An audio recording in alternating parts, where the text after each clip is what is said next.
video on how to diagnose memory problems in PCs and laptops. Say you wake up in the morning to find you have a memory error code displayed on your PC screen. What should you do? Well, I'm here to talk you through some procedures to help you out so you won't have to take it somewhere and pay some money to get it fixed. Memory can go bad for many reasons, but the most common is age. A memory stick is just a PC board with embedded chips into it that fits into a slot in a motherboard. Memory heats up and cools down with use. Sometimes these chips go bad because of the heat and cooling process. Sometimes memory can go bad due to dust and contaminants inside the ventilation system.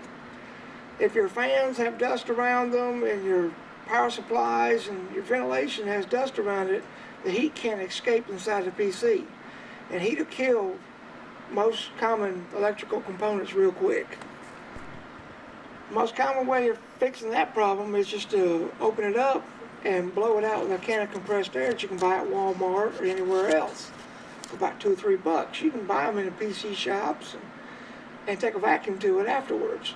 What you want to do is you want to take it, and let me show you where the common problems of dust goes. On my PC, as I have right here, that is a common problem for dust.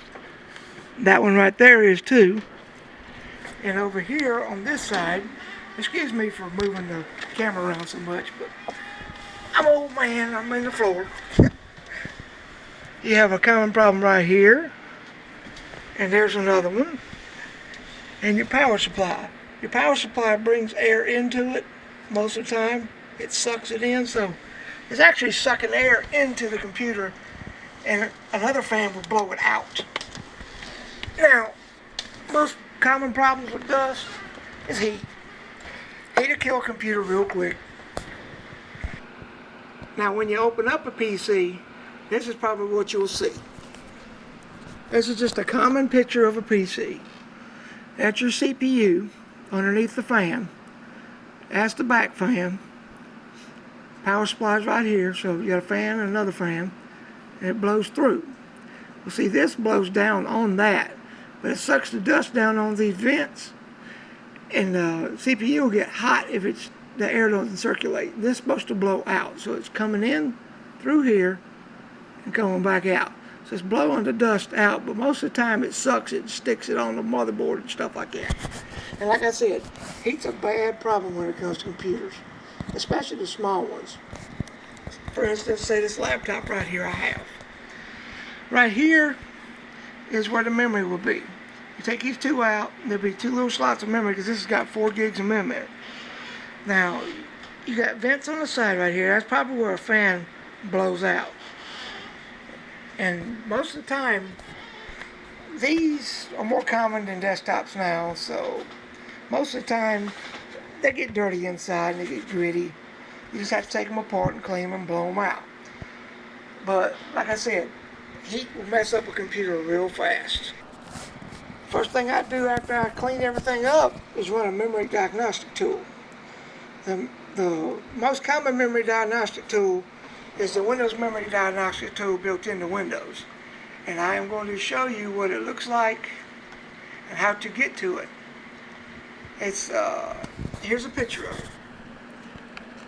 It says what you want to do is go to the Microsoft website and look this up. It will tell you exactly how to run it. Most of the time it's really easy to start.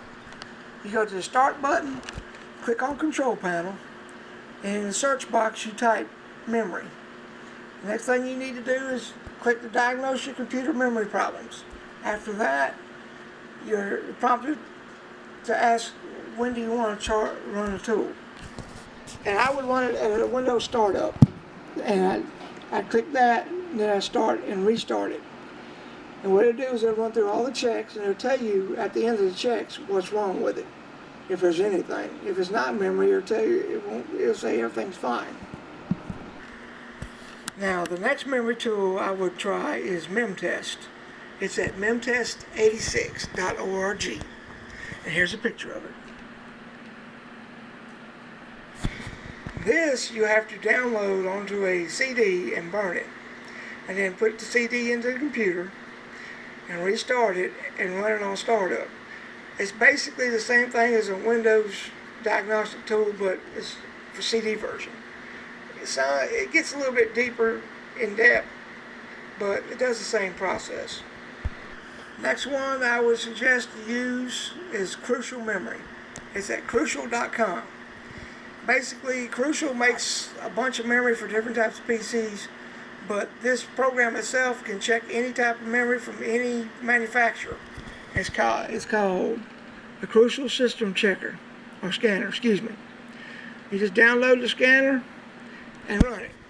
And the thing is, it runs on their website, so you don't have to burn it to a CD. They check their stuff on their website and they can tell you what's wrong and what to fix. Now, I'm in class for advanced hardware at my college, and the one that we use the most is called Ultimate Boot CD for Windows. It's a free download, and what it does basically the same thing as all the other ones, but it's got extra stuff built into it. And here's a picture of it. You can go to the website ubcd4win.org, download it, put it on a CD, restart your computer, and it's got different types of diagnostics. It's got anywhere from your CPU, your hard drive, your motherboard, your RAM that we're talking about now. You can rerun the partitions on your hard drives and stuff. You can do a lot of stuff with this. This thing right here is a lifesaver for a bunch of us PC techs. Now, last but not least, we got Hiram's Boot CD.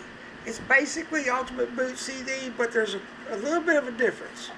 At hiramsbootcd.org, this is it right here, you can take it, and if you find another program that you like to run, you can add it to it and burn it to the CD, which the Ultimate Boot CD won't let you do that. Hiram's will.